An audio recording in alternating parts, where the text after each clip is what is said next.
మనం కొన్నిసార్లు కొంత ఓవర్ యాక్షన్ చేస్తాం. నేను చాలా బిజీగా ఉన్నాను.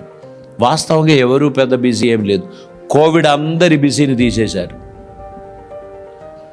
చాలా బిజీగా పరిగెత్తిన వాళ్ళందరినీ స్టాండ్ స్టిల్, సిట్ డౌన్, అంతే కదా. అందరికీ సమయం ఉంది.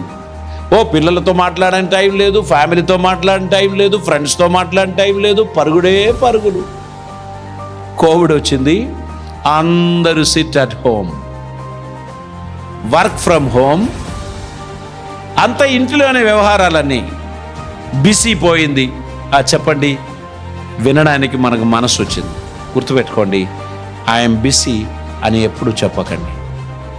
దేవుడిచ్చిన ప్రతి దినం కూడా విలువైనది. కొంతమంది చెప్తారు, 1 month ముందు నన్ను బుక్ చేస్తే నేను వస్తాను, 1 day ముందు బుక్ చేసినా నేను వెళ్ళిపోతాను. వయసులో ఎందుకని?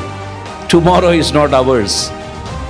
ఓన్లీ ఈరోజే మనకు దేవుడు ఇచ్చాడు. కాబట్టి